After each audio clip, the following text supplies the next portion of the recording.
Welcome to the Find Your Leadership Confidence podcast with Vicki Noethling.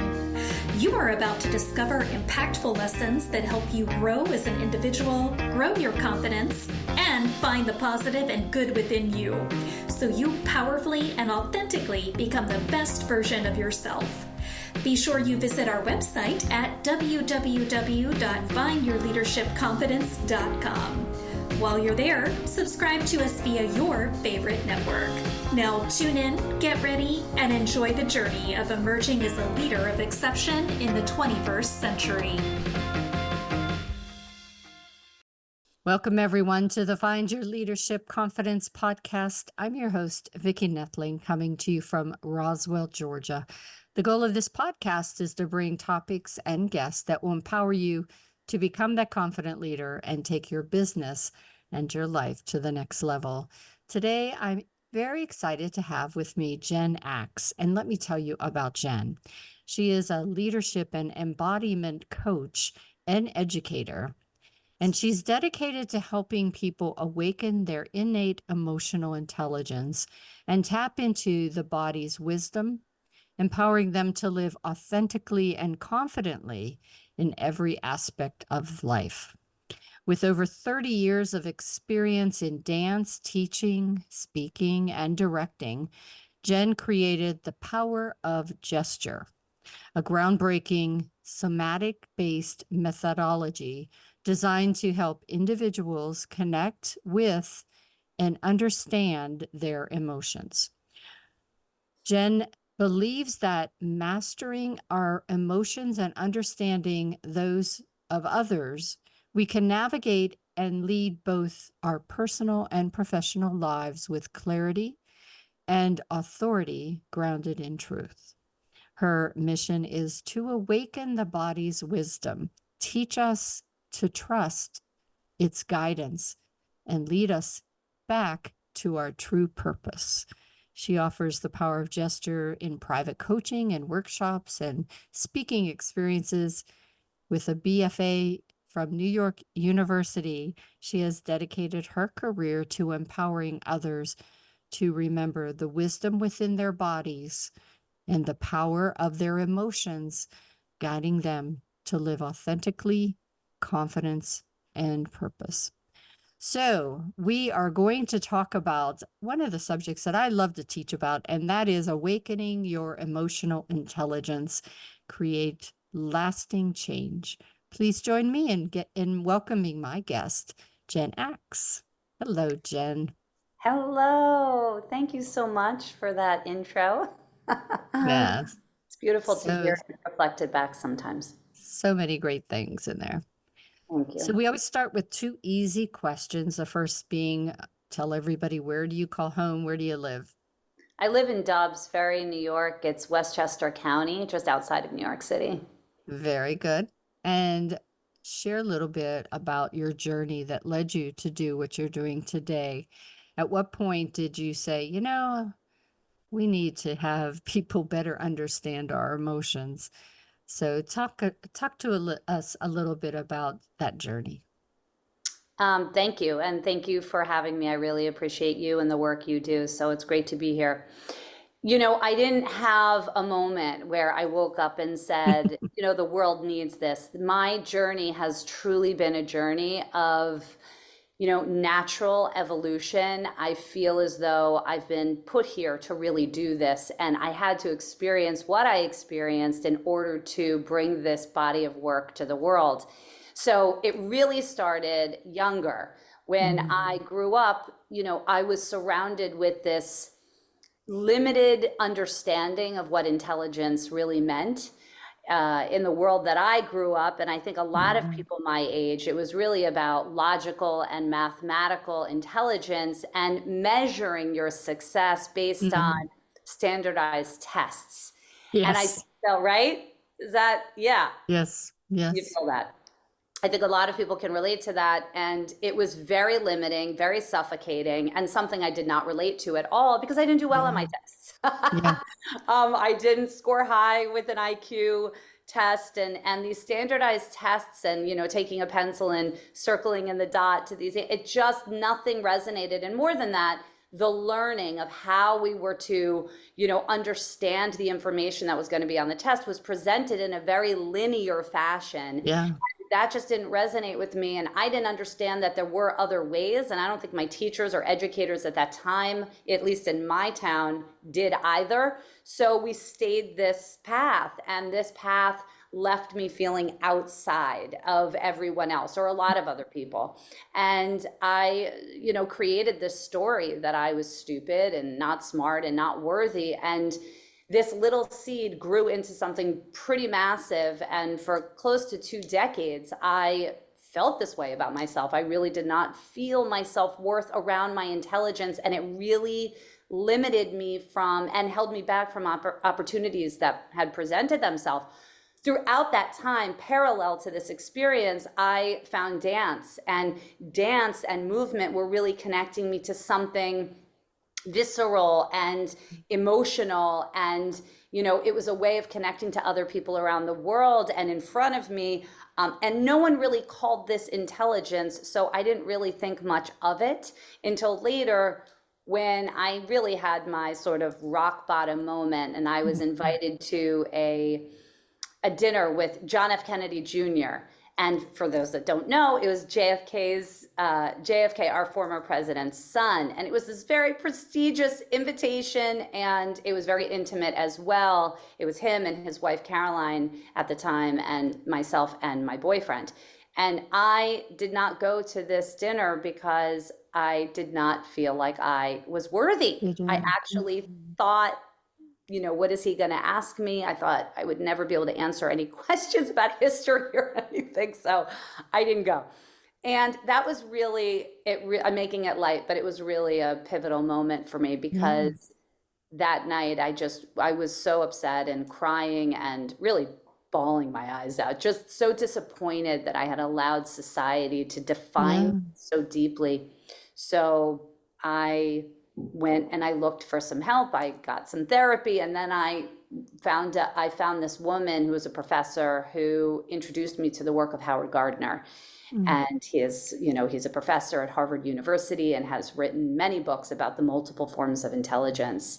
And it was at that time that I was completely awakened and introduced to the varieties that are out there around intelligence: kinesthetic, linguistic, spatial, musical, all the types. And I just had no idea. So at that point, my entire life changed. Wow. It's so interesting how many opportunities we pass by because we don't think we're enough. It's so true. And it's so common. And I think so much of it has to do with how we view our intelligence. Yeah, for sure. Yeah.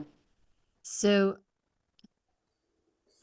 in the time that you were going through your therapy, and how did you overcome the feeling of inadequacy and self-doubt? Because even in therapy, it's not just one and done. I had the session and all of a sudden I no longer, what was that like in that journey that you had to take to really identify what intelligence you were possessing and how it really could grow and become who you were going to be? Yeah, it's such a good question. I worked with this woman, and what happened was she introduced me to this body of work, and we came to understand that my intelligence was aligned with kinesthetic and emotional, which Daniel Goleman really speaks and does a lot of research on emotional intelligence, and sort of side by side, I learned about these two deeply. And once I realized that my intelligence was aligned so profoundly with kinesthetic, which is the intelligence of the body, really learning through the body, combined with emotional intelligence, I wound up working with this woman for close to 6 years. And I basically asked her to teach me everything through a kinesthetic lens. So we went all the way back to everything that I felt like I missed in high school and some of middle school from literature to geography to politics to our government system. I mean, I really dug deep, and she taught me in a way that I could understand visually and through my body, movement, and it was an unbelievable healing and awareness. And because I became, through that process, so empowered, I wanted to give back. And I wound up working with the National Dance Institute, empowering children through the arts. This is a New York City-based organization that's all over the country and parts of the world, and had been in existence for close to 40 years at the time. And I wound up working for them, and I just threw my entire self in because I was working with children in all over the city, empowering them, teaching them curriculum through the arts. So that also was part of my healing as well. My healing continued through my teaching because I looked at these children and I wanted to do nothing more than just lift them up out of any doubt that they possibly had. And it really helped me heal in a very interesting way. And I'll just say this last part about that is I mastered this methodology through National Dance Institute, and I started teaching and mentoring other teachers so that this could really spread even further. And so the whole thing, when you ask about how did I heal and move through it, it was really the research and doing that work with this professor myself, and then moving that into help other children feel empowered by learning in this way. And I did that for about 18 years. Oh, wow. So that my next question was, what possibilities opened up for you once you had that awakening of emotional intelligence? So you did that for 18 years. What else did you discover as you were on that journey? Yeah, so I mean, so many things, but I would say the biggest turning and what really allowed me to make a big shift in my life was when I was married for 20 years, and I have 2 beautiful children through that marriage. And because I had reconnected, realigned, became empowered with who I am, not only kinesthetically from that intelligence standpoint, but also emotionally, I was able to leave my marriage, even though it was very successful. We had a lot. I just changed and we shifted energetically, and we needed something different. And it truly was the hardest decision I've ever had to make. And that was about 3 years ago. But I was able to do it because I have that alignment. I understand my emotions. I know how to listen to my body. And when we become aware of this intelligence, because I specialize in emotional intelligence, even though I've done the research on all of them, that was kind of my awakening and understanding. And then I mostly felt so aligned through emotional. And when we talk about what becomes possible for people, what becomes possible for people is to live their truth, because they understand their emotions, they understand there's wisdom within them. And when we start to connect to our body in that way, that kind of aligns with the kinesthetic intelligence, then we can trust it. We trust the guidance, and we allow it to really take us into our truth, as scary as it might be, and as hard as it might be, and as lonely as it might be. Yeah. So you have these 2 children, and as you were going through your journey, what were you seeing in your children? Was there any alignment there with who you are, and how did you make them feel comfortable with your decision to walk away from your marriage?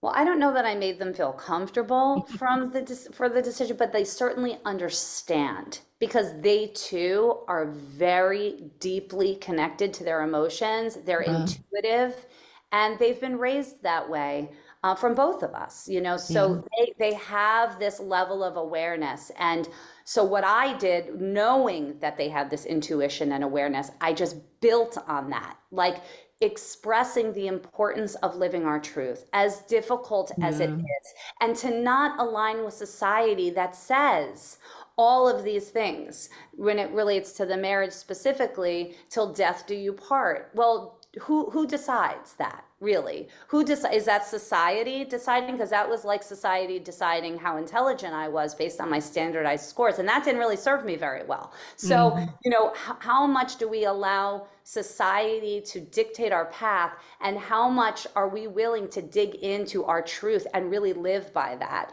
And that's not an easy thing to do. So, talking to them about the difficulty of it, but the importance of it. I think it really has helped shape them. I think it has given them some perspective along the way. And, they're older now, so I think they have the ability to really grasp all of it.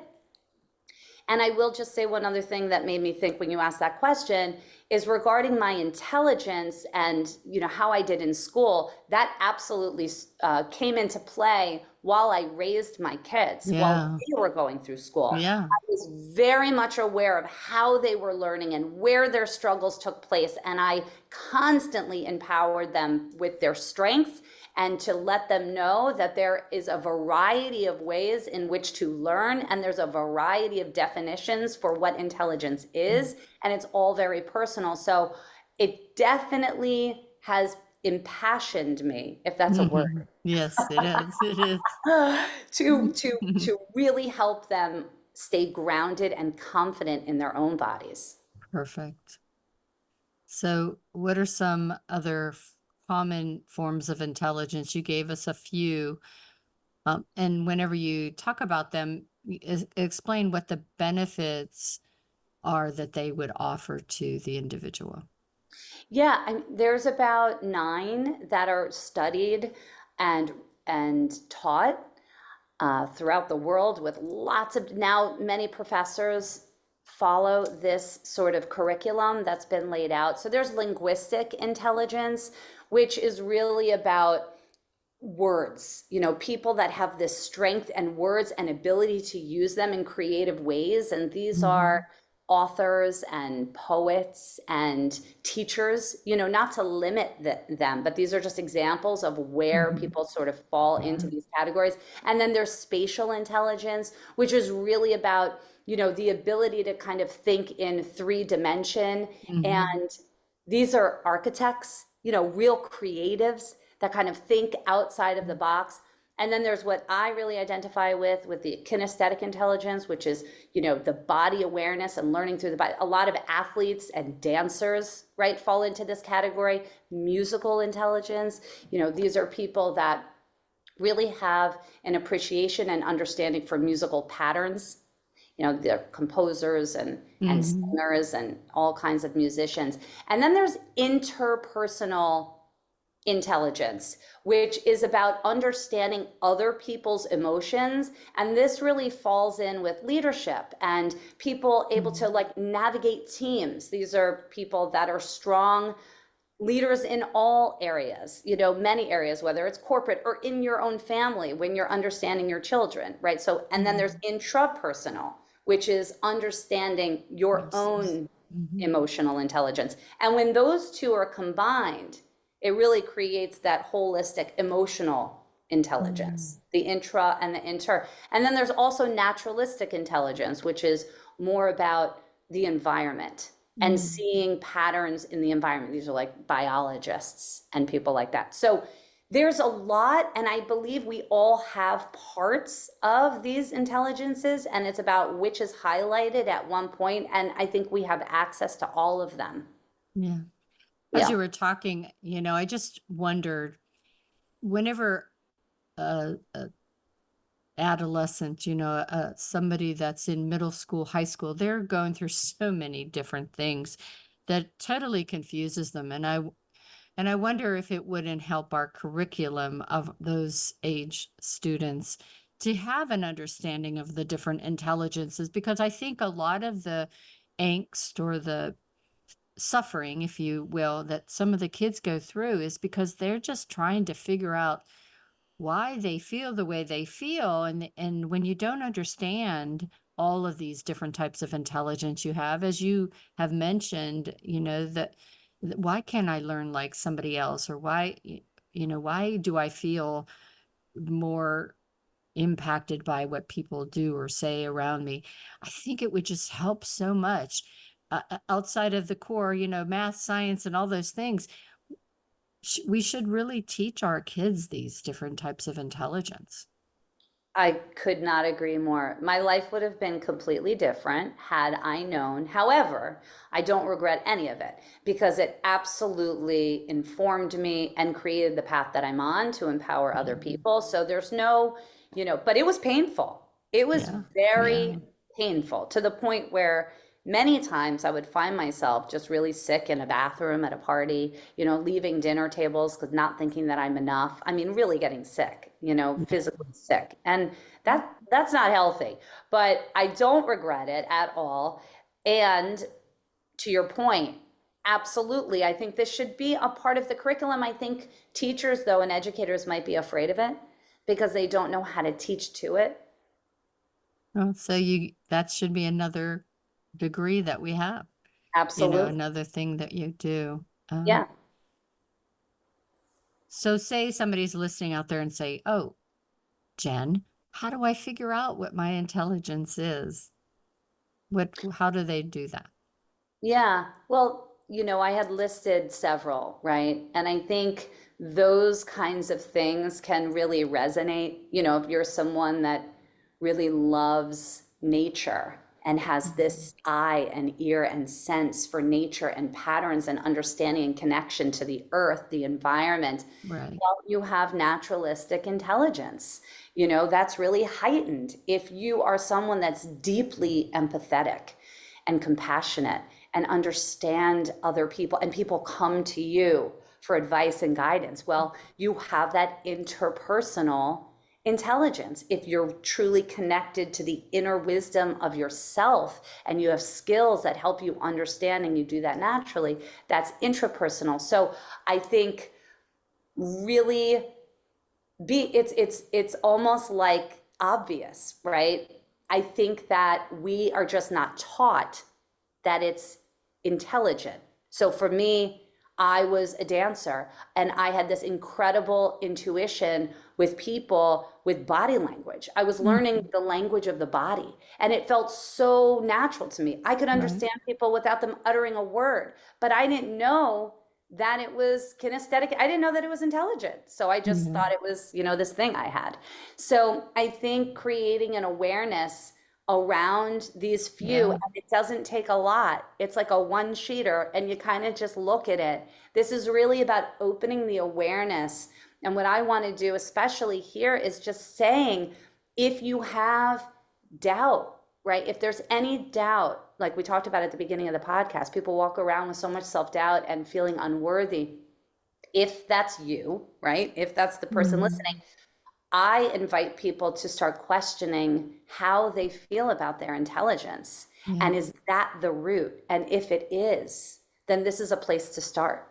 Yeah, self-awareness is so huge for emotional intelligence. Absolutely. So what transformative possibilities arise whenever people do start to learn the power of gesture that you specialize in? Yeah, so I created this practice during the pandemic, and it really just came very natural. Again, it was just one of the steps along the way, and people were feeling very disconnected and isolated and disempowered and disembodied and all the things. And because of my own experience with movement and my awakening, I wanted to really help. So in this process, meeting people on Zoom from all over the world, really, because we had access to everybody, right? And so embodying, I helped people sort of talk about their emotions, but then embody them with gestures. And I didn't want them to leave the screen because I wanted to stay connected to their eyes. I didn't want them to really get up. So we started using our hands and started embodying our emotions of isolation, to liberation, to all of the things, so the whole vocabulary of emotions. And these hand gestures became sort of the language and the expression of how they were feeling. So what became possible for them and so out of that became the power of gesture. And because I kept saying to people, there's so much power in gesture, there's so much power in gesture. And I was like, wait a second, this is the methodology, right? And what became possible and what continues to become possible is, first of all, we make something tangible that's intangible. Emotions are intangible. It's like an energy inside of us. I mean, we can't touch Yeah. it, we can't feel it. So we bring it out and we can create something tangible with it. So we can look at it, we can feel it, we can understand it, and we can lower the volume on the emotions that are not serving us, and we can raise the volume on the emotions that do serve us. So we start to gain agency over our emotions. That's one of the things. But then what starts to happen is you start to really understand your emotions, understand your triggers, understand what's holding you back, understand what you want more of. So then this embodied sort of alignment starts to happen. Things become clear. And when things become clear, we become empowered. And when we become empowered, we can then live from our truth without question, without thinking about what is this person going to think? What is society going to think? We start really living our truth. So I would say that the power of gesture allows you to get realigned, re-embodied, remember who you are, remember the truth and the strength of who you are. Then you can live empowered to really live your truth without question, without apology. And then the last part is when you are there, then you can serve. Then you can really serve and get out there and bring your purpose to the world, bring your mission to the world, if that's what you choose to do, whether it's with family or bigger than that. But you can live at the core, it's really living from a place of truth. And there's truly nothing more empowering than that. Yeah, for sure. Awesome. So in your life, as you've embraced what your intelligence is, how do you keep positive attitude when there's all this noise all around us? It's a lot of work. Yeah. I listen to podcasts and I listen to a book on Audible every month that's really rooted in spirituality and mindfulness and the things that I believe are true. I've done a lot of work in the last few years around remaining present and remaining positive.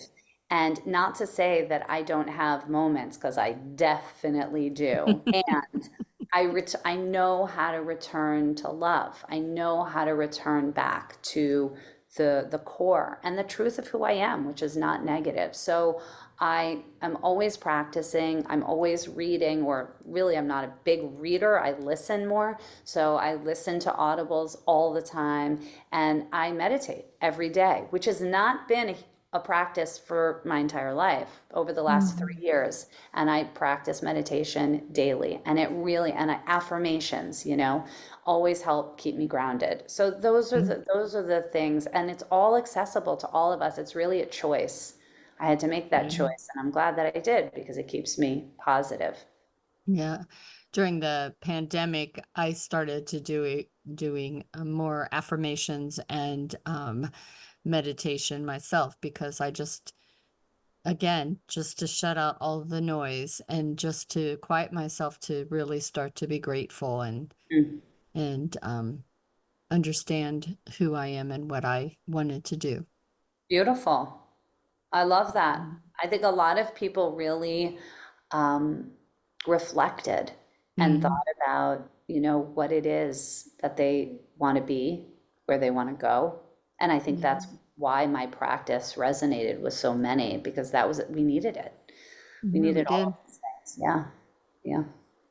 Well, it's time now for me to go ahead and share my screen. If you have been enjoying the conversation that we've had with Jen and you want to connect with her to learn more about what she does and about the power of gestures, as well as maybe ask some questions about finding out who you are in terms of your form of intelligence. So I'm going to share my screen as always. If you are just listening, I will read the information. You can get everything on my YouTube channel, Vicki Noethling. So please subscribe to that, or my findyourleadershipconfidence.com. So for those that are just listening, you can go to the website, which is Jen Aks. That's JenAks.com, JenAks.com. On Facebook, it's Jennifer Aks. And LinkedIn, it's Jen Aks. And Instagram, it's Jen_Aks. On YouTube, she's at Jen Aks 333. TikTok is at Jen_Aks. And I'm going to turn it over to Jen to talk to you about what she has on her website, some resources, some tools that you might be able to utilize, and where she spends the most time on social media. So Jen, it's all yours. Oh, thank you. So the easiest one is I spend most of my time on Instagram. So check me out there and connect with me there. That's the most important thing. If anything has resonated, DM me and I will get right back to you. So on my website, there is a contact page. It's the last tab at the top, and all the things are there. I do have a free download, which you can get right on the front page of my website. It says, Let's Begin. And you can click that and you'll get a 4-part series. It's a moving meditation. I call it a moving meditation because it's gestures. It's with our hands and we are moving our emotions during this meditation, right? So there's 4 parts to it, and it's really a great introduction to what the power of gesture is. Each day, or each series, I should say, is a new theme, right? About self-awareness, deepening our self-awareness. So they're about 5 to 7 minutes. They're not long at all. And it will give you a sense of the work and give you a sense of whether or not this practice resonates with you. So you can get that on the front of my page. And then on the contact sheet, which is the contact tab, I have one other free offering, which is every Tuesday at 10 a.m. Eastern time, and Wednesday at 12 p.m. Eastern time. I have a 30-minute free class. So sometimes there's one person and sometimes there's 10. And this is really just an opportunity for you to come in and experience the power of gesture for 30 minutes to see if it's something that resonates with you and your body and your goals. So those are the 2 free offerings to just have a sense you could do both. Awesome. So Jen, thanks so much for sharing your story and so many great pieces of information for the audience. I know that it is something that we all should be aware of. Again, self-awareness is the first start in your journey to understanding what type of intelligence you have. And definitely, I would recommend that you go out and take advantage of those free things she has to offer as that start for your journey. Thank you so much. Thank you for having me. Awesome. As always, I remind everyone that life is a journey and it's up to you to enjoy the ride. This is Vicki Noethling signing off. Thank you for tuning into the Find Your Leadership Confidence podcast with Vicki Noethling, where we share impactful lessons that help you grow as an individual, grow your confidence, and find the positive and good within you so you powerfully and authentically become the best version of yourself. Remember to visit our website at www.findyourleadershipconfidence.com and enjoy even more great episodes like this one. Again, while you're here, subscribe to us via your favorite network. We look forward to seeing you next time on the Find Your Leadership Confidence podcast.